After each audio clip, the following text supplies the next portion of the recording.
আসসালামু আলাইকুম, welcome to Raju academy. আমি মোহাম্মদ রাজু।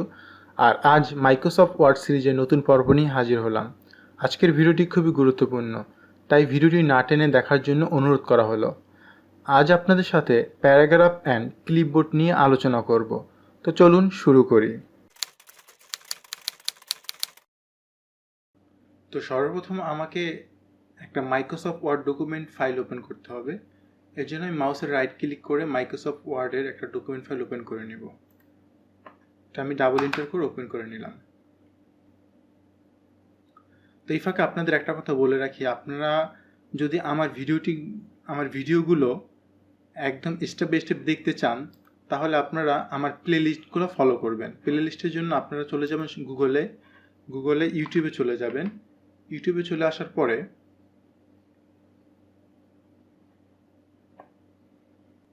এই যে সার্চ বার আছে, সার্চ বার এখানে লিখতে হবে আপনাকে রাজু একাডেমি।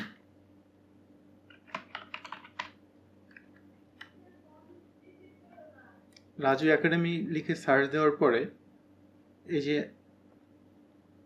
আমার চ্যানেলটি চলে আসবে। চ্যানেলটি ঢুকে যাবেন।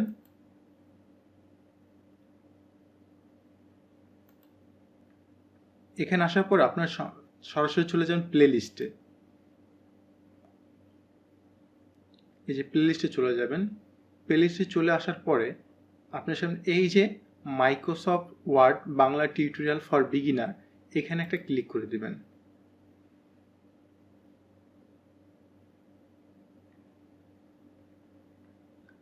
এই যে এখানে ক্লিক করে দেবেন। ক্লিক করে দেওয়ার পরে আপনার সিরিয়াল বাই সবগুলো ভিডিও আপনারা দেখতে পাবেন। এখানে সবগুলো ভিডিও স্টেপ বাই স্টেপ আসবে, আপনারা সবগুলো দেখবেন অ্যান্ড প্র্যাকটিস করবেন। তো আমরা চলে যাই আমাদের ভিডিওর মূল কাজে। আচ্ছা, তো আপনার সাথে আমি আলোচনা করবো আজকে ক্লিপবোর্ড অ্যান্ড প্যারাগ্রাফ নিয়ে। এই যে ক্লিপবোর্ড দেখতে পাচ্ছেন, এই ক্লিপবোর্ড আর এই প্যারাগ্রাফ। গত পর্বে আমি আলোচনা করেছিলাম ফন্ট নিয়ে। আলোচনা করেছিলাম। এবার ক্লিপবোর্ড আর প্যারাগ্রাফ নিয়ে আলোচনা করব। তো প্রথমে আমি ক্লিপবোর্ড নিয়ে আলোচনা করি। আমি এখানে একটি ওয়ার্ড লিখলাম, আমি যেমন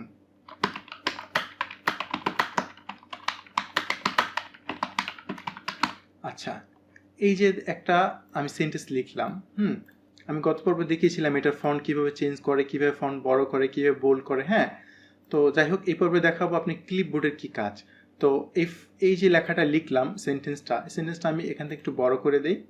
হ্যাঁ, বড় করে দেওয়ার পরে এখন এই যে আপনারা দেখতে পাচ্ছেন, এখানে আছে প্রথমে আছে আপনার কাট, তারপর আছে কপি, তারপর এখানে আছে পেস্ট। হ্যাঁ, তারপর এখানে আছে আপনার ফরম্যাট প্রিন্টার। হ্যাঁ, আচ্ছা, ফরম্যাট পেইন্টার। তো আমার প্রথমে আমি দেখি কার্ডের কি কাজ। এই যে কার্ড, তো আমি যদি আমার এই যে সেন্টেন্সটার আমি কি করলাম, প্রথমে সিলেকশন করলাম। সিলেকশন করার পর এই যে দেখেন, এখন এগুলো এতক্ষণ হিডেন ছিল, এখন এখান থেকে যদি আমি এটা যদি কাট করতে চাই, তাহলে আমার কি করতে হবে, এই যে এটা সিলেকশন করছি, সিলেকশন করার পর এখানে কার্টে ক্লিক করতে হবে। চলে গেছে। হ্যাঁ, কার্টে ক্লিক, কিন্তু এই যে কাট কপি দুইটাই চলে গেছে। এখন আছে কি পেস্ট। এখন যদি আমি পেস্ট করি তাহলে এই চলে আসছে। আবার আমি যদি ইন্টার দিয়ে নিচে রেখে আবার যদি পেস্ট করি, আবার চলে আসছে। হ্যাঁ, আমি আবার এটা ক্লিক করে আবার চলে আসছে। হ্যাঁ, আবার ক্লিক করে আবার চলে আসছে। আমি একবার কাট করার পর আমি যতবার এই পেস্টে ক্লিক করব, ততবারই আমার এই সেন্টেন্সটা বারবার আসবে। আমি যতবার পেস্ট করব ততবারই আসবে। হ্যাঁ, এই কার্ডটা দুইভাবে করা যায়। এই যে কার্ডটা আমি করছি দুইভাবে করা যায়। এক তো সিলেকশন করার পর এখান থেকে আরেকভাবে করা যায়, সেটা হলো গিয়ে আমি যদি কিবোর্ডের Ctrl+X ক্লিক করি, Ctrl+X, তাহলে এটা কেটে যাবে। তো আমি কিবোর্ড থেকে Ctrl+X ক্লিক করলাম, এই যে এটা কি হলো, কাট হয়ে গেছে। এখন এখান থেকে তো একবার পেস্ট করা যায়, হ্যাঁ, ক্লিক করলে, কিন্তু এটাকে কিবোর্ড থেকে শর্টকাটলি পেস্ট করা যায়। সেটা কিভাবে করব, Ctrl+V, কিবোর্ড থেকে Ctrl+V, এটা হলো কিবোর্ড শর্টকাট। তাহলে আপনাকে কি করতে হবে না, এখানে আর এখানে ক্লিক করতে হবে না, আপনি কিবোর্ড দিয়ে সরাসরি করে নিতে পারবেন। তারপরে আসি কপি। এতক্ষণ আমি কাট করেছি, কাট করার পর এখান থেকে এটা চলে গেছে, কিন্তু এখন আমি কপি করি, কপি করলে কি এটা এখানেও থাকবে। হ্যাঁ, তা পরবর্তীতে আমি অন্য কোথাও চাইলে পেস্ট করতে পারবো। তাহলে আমি এটা কি করলাম, সিলেকশন করলাম, সিলেকশন করার পর আমি কপি করলাম। কপি করলাম পর এটা কিন্তু কপি হয়ে গেছে আমার কাছে। হ্যাঁ, কপি করার পরে আমি যদি পেস্ট করি, এখান থেকে পেস্ট করি অথবা কিবোর্ড দিয়ে যদি আমি কন্ট্রোল ভি দ্বারা পেস্ট করি, পেস্ট হয়ে গেছে। হ্যাঁ, এই যে পেস্ট হয়ে গেছে। আমি যতবার পেস্ট করবো ততবারই পেস্ট হবে। হ্যাঁ, গেল গা। এখন এই যে আপনার কপিটা, হ্যাঁ সরি, এই কপিটা একবার তো আমি এখান থেকে দেখলাম, এই কপিটা শর্টকাটলি আরেকভাবে করা যায়। সেটা কি, এটা সিলেকশন করার পরে কন্ট্রোল সি, কিবোর্ডের শর্টকাট কন্ট্রোল সি দ্বারা যদি আমি ক্লিক করি তাহলে কি হলো, এটা কপি হয়ে গেল। এখন আমি এটা পেস্ট করবো কীভাবে, কন্ট্রোল ভি, তাহলে কি হলো আমার, এটা আমি শর্টকাটলে আমি এখান থেকে কিবোর্ড থেকে করতে পারলাম। তারপর এখানে আছে ফরম্যাট পেইন্টারটা কি আমি বুঝিয়ে দিচ্ছি।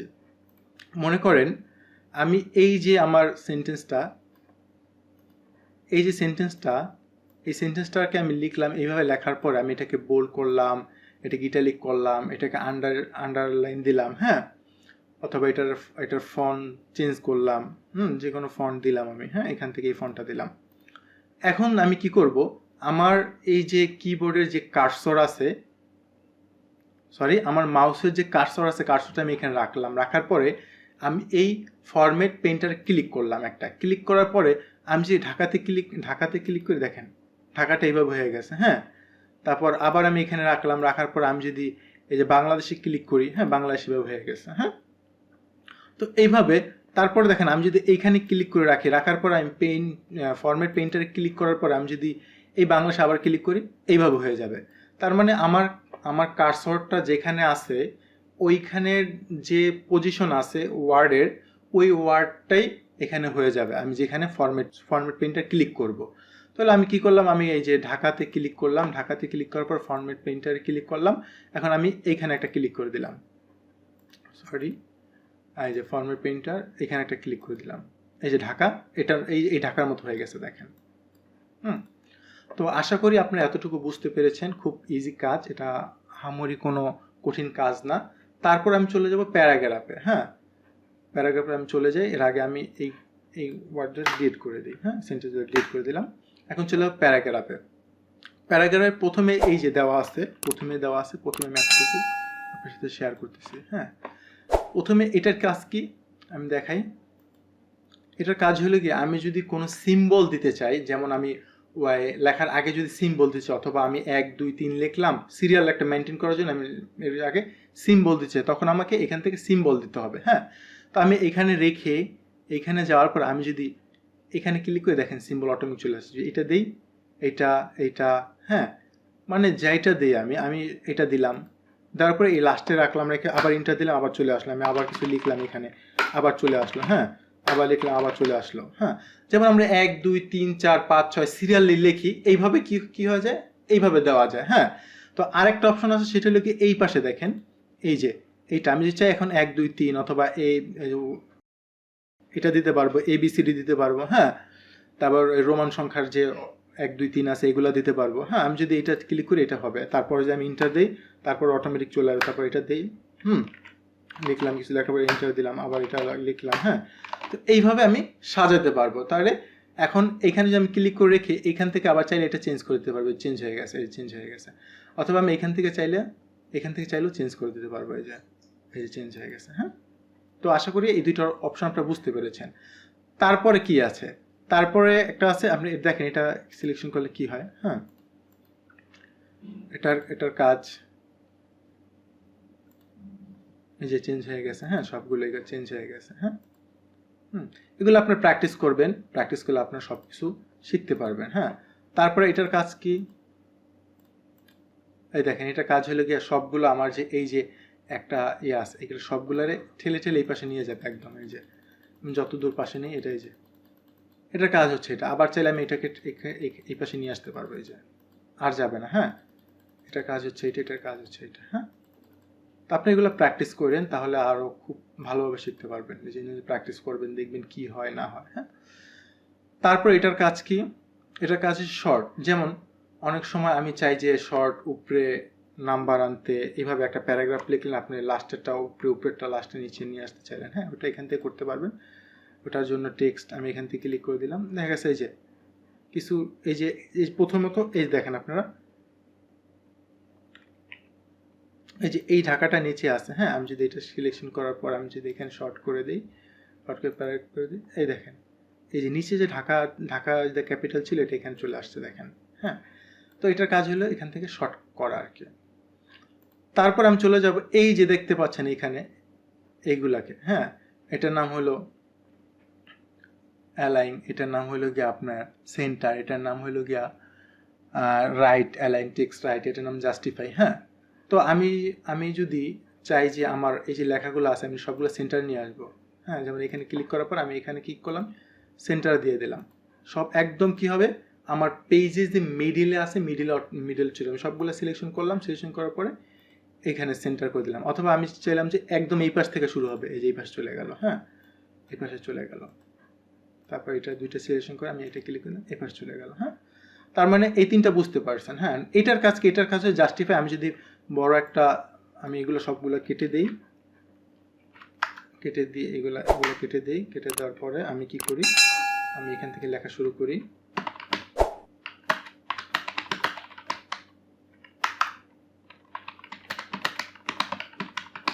আচ্ছা আমি এটা লিখলাম, হ্যাঁ, লেখার পরে আমার একটু এটা এখান থেকে টেনে দিই,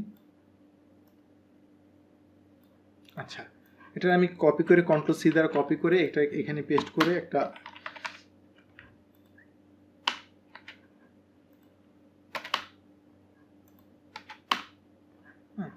আপনারা এটা আমি আরেকবার কপি করি, কন্ট্রোল সি দ্বারা কপি করে এখানে পেস্ট করে দিই, হ্যাঁ। এখন দেখেন এখন কাজ কি এটার, এখন যদি আমি এটাকে যদি এখানে মাউসের কার্সর রেখে আমি এটাকে ক্লিক করি, এই দেখেন জাস্টিফাই মানে চারদিকে সে সমান করে দিয়েছে, হ্যাঁ, মানে সব দিকে এই ডানে বায়ে সব দিকে এটা কি একটা সমান হয়ে গেছে, এখন আর ওই যে আঁকা বাঁকা নাই, এদিক ওদিকে নাই, হ্যাঁ। আমি যদি এখন এই মাঝখানে ক্লিক করি মাঝখানে সব চলে আসছে, মাঝখানে সিরিয়ালে এখান থেকে এখানে এই পাশে ফাঁকা আছে, এখানে এখন এই পাশে এই যে দেখেন এইগুলো গ্যাপগুলো ফাঁকা আছে, হ্যাঁ। আমি যদি এখানে ক্লিক করে দিই গ্যাপগুলো ভরাট হয়ে যাবে। তারপর এখানে কি আছে, তারপর লাইন স্পেসিং, যেমন আমার এই যে এই এই লাইনটার আর এই লাইনটার মাঝখানে কতটুকু স্পেসিং আছে এটা এখান থেকে আমি কন্ট্রোল করতে পারবো, হ্যাঁ, কমাইতে পারবো বাড়াইতে পারবো। আমি যদি এখন এখানে সিলেকশন করি, পুরোটা সিলেকশন করার পর আমি এখানে চলে যাওয়ার পর এখন আছে 1.15, হ্যাঁ, আমি চাচ্ছি এটা 1.0 থাকবে, তখন এখানে ক্লিক করে দিই যে কমে গেছে, আমি চাচ্ছি 2.5 থাকবে, এই দেখেন বেড়ে গেছে, হ্যাঁ। এখান থেকে বাড়ানো কমানো যাবে, হ্যাঁ, এখান থেকে আমি করে দিলাম, এই দেখেন এখান থেকে আপনার ইচ্ছা মতো আপনি যেটা ভালো হয় আপনি দিবেন, সচরাচর 1.15 থাকে, হ্যাঁ, আপনি আপনার মতো দিয়ে নেবেন। তারপর আমি চাইলে এখানে লাইন স্পেসিংটা এখান থেকে আমি করে দিতে পারবো, আমি চাচ্ছি শুধু 1 দিয়ে দেখেন, হ্যাঁ। তো আপনি চাইলে আরও কমাতে পারবেন, আরও বাড়াতে পারবেন, হ্যাঁ, লাইন স্পেসিংটা। আমি এখান থেকে কি করব, আমি 0.95 দিয়ে দিলাম, হ্যাঁ, দেখেন আরও কমে গেল। তারপর আমি চাইলাম 0.50 করে দিব, এই দেখেন একদম লেগে গেছে, হ্যাঁ।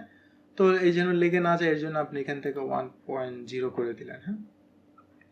তারপরে কি আছে, তারপরে এটা এখানে লেগে আমি যদি এই লেখার পিছনে যদি আমি শ্যাডো দিতে চাই অথবা লেখার পিছনে কালার দিচ্ছি, এখান থেকে সিলেকশন করার পর আমি এই দিয়ে দিলাম, হ্যাঁ, এই যে এখান থেকে এই যে দেখেন এই যে লাল নীল হলুদ যা আছে এখান থেকে একটা দিয়ে দিলাম, হ্যাঁ, আমি দেখছেন হয়ে গেছে, হ্যাঁ, লেখার পিছনে।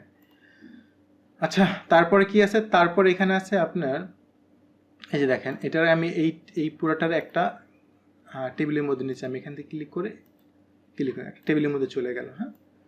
এইভাবে আপনারা এগুলা দেখবেন, এখান থেকে এটাকে ই করে দিবেন, হ্যাঁ।